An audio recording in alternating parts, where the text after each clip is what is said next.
Bakit hindi nagdadasal kay Mama Mary ang SDA dahil hindi siya Diyos at hindi niya kasama si Kristo sa langit?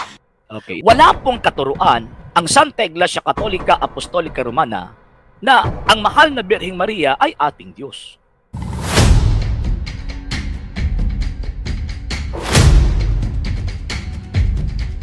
Bakit hindi nagdadasal kay Mama Mary ang SDA dahil hindi siya Diyos at hindi niya kasama si Kristo sa langit? Okay, itong punto na ito. Bakit hindi daw po nagdadasal ang Seventh-day Adventist sa kay Mama Mary? Bakit po? Number one, hindi daw po siya Diyos. Normal naman po sa mga SDA na hindi po nagbibigay pugay sa mahal na Birhen. Bakit po? Kasi sulpot po sila eh. And wala po silang koneksyon sa ating Panginoong Jesucristo. Kaya nga po hindi po nila dama yung tinatawag na bilang isang kabilang ng isang pamilya kumbaga. Bakit po? Kasi outside po sila sa iglesyang itinatag ng Panginoong Jesucristo eh. And at the same time, maliban sa wala po silang koneksyon sa Panginoong Jesucristo, hindi po nila kilala yung totoong Kristo na meron pong ina na yung mahal na Birheng Maria. Ang pagkakakilalang po nila patungkol sa mahal na Birheng Maria ay yung lang po nakasulat sa Biblia.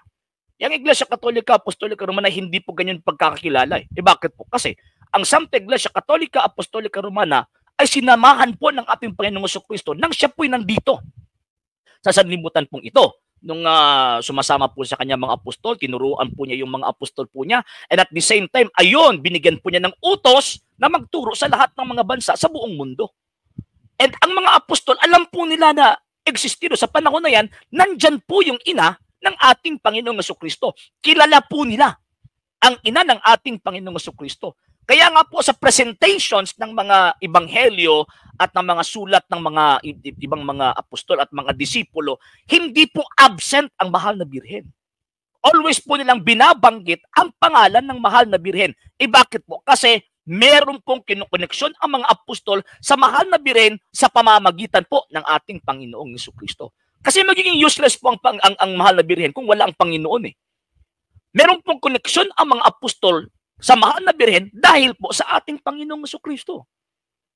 So kaya nga, yung mga tagasunod, yung mga disciples, yung mga sumunod sa mga apostol from the 1st century, 2nd, 3rd, 4th, 5th, 6th, 7th, 8th, hanggang ngayon, meron po tayong tinatawag na function or meron po tayong responsibility to act as a son and daughter of God, yung tinatawag na adopted sons and daughters of God, to believe and inaangkin po natin or tanggapin po natin o tinatanggap po natin na itong ating mahal na ina, mahal na po, siya ang mahal na Birhen Maria, siya po yung mahal po natin na ina. Bakit po? Kasi may connection po tayo sa mga apostol eh. May connection po tayo sa ating Panginoong Jesucristo. So, yon, hindi po siya nagbibigay po sa mahal na Birhen. Bakit po? Kasi wala naman po connection ang SDA sa Panginoong Jesucristo at sa mahal na Birhen. Normal po yan sa kanila. Number 2, wala pong katuruan ang Santa Iglesia Katolika Apostolika Romana na ang mahal na Birheng Maria ay ating Diyos. Sino bang sino bang merong sira ang utak na nagtuturo o naniniwala ng mga Katoliko na ang mahal na Birheng Maria ay Diyos? Wala pong ganyan eh. Wala pong ganyang katuruan ang Santa Iglesia Katolika Apostolika Romana, pero ito yung binabanggit ng defensor sa Badista. Bakit po? Para meron po silang madin lang ng mga inosenteng Katoliko. Parang kinokondisyon po nila yung mga isip ng mga inosenteng Katoliko na ang mga Katoliko nagtuturo na ang mahal na Birheng Maria ay Diyos. Hindi po. Bakit po? Kasi ito po kasi yung katuruan natin eh. Katuruan ng Santa Iglesia Katolika Apostolika Romana. Sa pamamagitan po ng Kwe-Kom-Kwe, itong Athanasian Creed na na-compose po ito mga 3rd to 4th century. Ito po yung sinabi ng credo po natin. Okay, ito ha. Whoever wishes to be saved need above all to hold the Catholic faith. Ang sino man pong gustong maligtas, kailangan tindigan natin, hawakan natin yung pananampalatayang Katolika. Unless each one preserves this whole and inviolate, he will without doubt perish in eternity. So, ibig sabihin, kapag hindi po natin hahawakan yung pananampalataya po natin, hindi po tayo makakapunta doon sa langit or hindi po tayo makakatanggap ng kaligtasan. So, ngayon, ano yung sinabi ng Credo po natin? But the Catholic faith is this, that we adore one God in the Trinity and the Trinity in unity. So, ito po yung pananampalatayang Katolika. Now, this is the Catholic faith. We worship, we adore one God in the Trinity and the Trinity and unity. In unity, rather.